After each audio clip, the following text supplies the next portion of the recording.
प्रायः देखा जाता है कि इस संसार में किसी न किसी राशि पर कोई न कोई अशुभ ग्रह निश्चित चलते रहते हैं।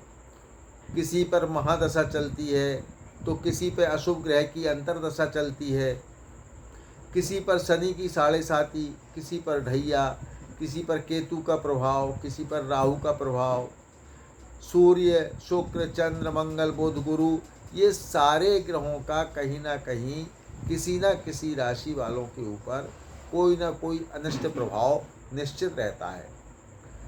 जिस ग्रह का अनिष्ट प्रभाव है, अगर वो ग्रह कुंडली में अच्छी जगह पर नहीं बैठा है तो वो ज़्यादा अनिष्टकारी होता है, और जो कुंडली में अच्छे स्थान पर बैठा है तो वो ज़्यादा अनिष्ट न करके और सामान्य परेशानी से उस जातक को उभार ले जाता है।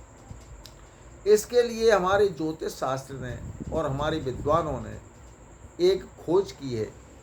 जैसे कि हमारे यहाँ गायत्री मंत्र है, राम गायत्री, विष्णु गायत्री, ब्रह्म गायत्री, कृष्ण गायत्री, शिव गायत्री इत्यादि जितने भी गायत्री मंत्र हैं, ये गायत्री मंत्र अन्य मंत्रों की अपेक्षा अत्यंत प्रभावशाली होते हैं और ज़्यादा सिद्धिप्रद कहे गए हैं, ज़्यादा शक्तिशाली भी होते हैं। इसी प्रकार से हमारे यहाँ जैसे राम कृष्ण शिव गायत्री है, उसी प्रकार हमारे यहाँ नवग्रहों की गायत्री मंत्र हैं। और ये जो गायत्री मंत्र हैं, ये वेदोक्त मंत्र, तंत्र सारोक्त मंत्र, एकाक्षरी मंत्र, इन सभी मंत्रों से ज़्यादा प्रभावकारी हैं, ज़्यादा सफलता देने वाले हैं।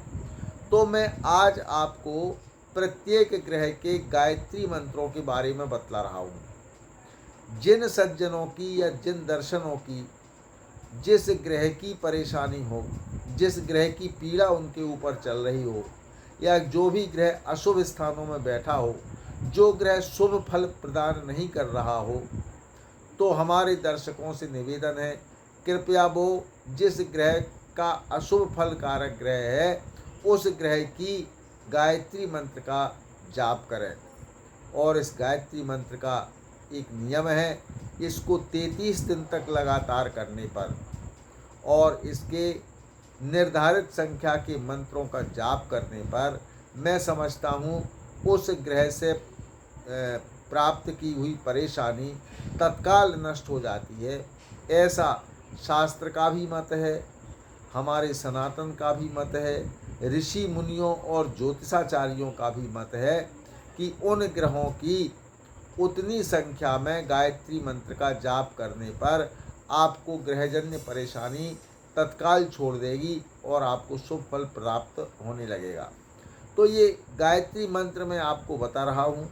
जिन सज्जनों को जिस ग्रह की परेशानी है वो उस ग्रह के उस गायत्री मंत्र का जाप प्रतिदिन कम से कम 11 माला का जाप कर दें, और ये 21 दिन, 33 दिन या 41 दिन तक करेंगे तो मैं समझता हूँ निश्चित आपको उस दुष्ट ग्रह से जन्य परेशानी दूर हो जाएगी, आपको शुभ फल प्राप्त होने लगेगा।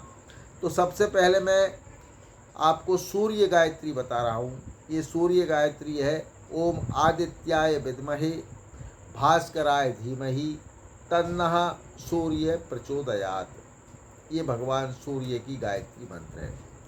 अब चंद्र का गायत्री मंत्र है, ओम अमृतांगाय विद्महे शक्ति कला रूपाय धीमहि तन्नो सोमः प्रचोदयात्। ये चंद्र की गायत्री है। मंगल की गायत्री है, ओम अंगारकाय विद्महे शक्ति हस्ताय धीमहि तन्नो भौमः प्रचोदयात्। ये मंगल ग्रह की गायत्री है। बुध ग्रह की गायत्री है, ओम सौम्य रूपाय विद्महे बाणेशाय धीमहि तन्नो बुधः प्रचोदयात्। ये बुध की गायत्री मंत्र है। अब बृहस्पति गुरु की गायत्री मंत्र है, ओम अंगिरसाय विद्महे वाचस्पतये धीमहि तन्नो बृहस्पति प्रचोदयात्। ये बृहस्पति मंत्र की बृहस्पति ग्रह की गायत्री मंत्र है। अब शुक्र का गायत्री मंत्र है, ओम भृगुसुताय विद्महे दिव्य देवाय धीमहि तन्नो शुक्रः प्रचोदयात्। ये शुक्र ग्रह की गायत्री मंत्र है। अब शनि का गायत्री मंत्र है ओम सूर्यपुत्राय विद्महे मृत्यु रूपाय धीमहि तन्नः सौरिः प्रचोदयात्। ये शनि ग्रह की गायत्री मंत्र है। राहु का गायत्री मंत्र है ओम शिरो रूपाय विद्महे अमृतेशाय धीमहि तन्नो राहु प्रचोदयात्। ये राहु ग्रह का गायत्री मंत्र है। अब केतु का है ओम पद्मपुत्राय विद्महे अमृतेशाय धीमहि तन्नो केतु प्रचोदयात्। ये केतु मंत्र की गायत्री मंत्र है। अब जिस ग्रह से आपको जितनी परेशानी है या जितनी प्रकार की परेशानी है, आप उन ग्रहों का यथेष्ट दान करें और यथा संख्या में मंत्रों का जाप करें।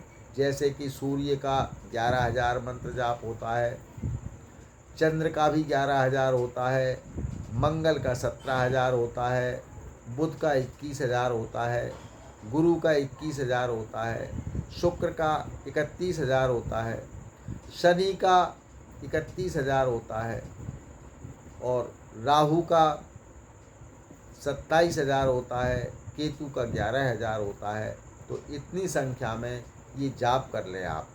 इसके अलावा अगर आपको ज़्यादा ही दिक्कत हो रही है ग्रह की, तो कम से कम 1.25 लाख जाप कर लें, तो उस ग्रहजन्य परेशानी दूर होकर आपको उस ग्रह का शुभ फल प्राप्त होने लगेगा। ऐसा हमारे आचार्यों का मत है, ज्योतिषाचार्यों का मत है और ग्रंथकारों का भी मत है। इसलिए हमारे दर्शकों से निवेदन है, कृपया इसका आप यथेष्ट लाभ जरूर लें।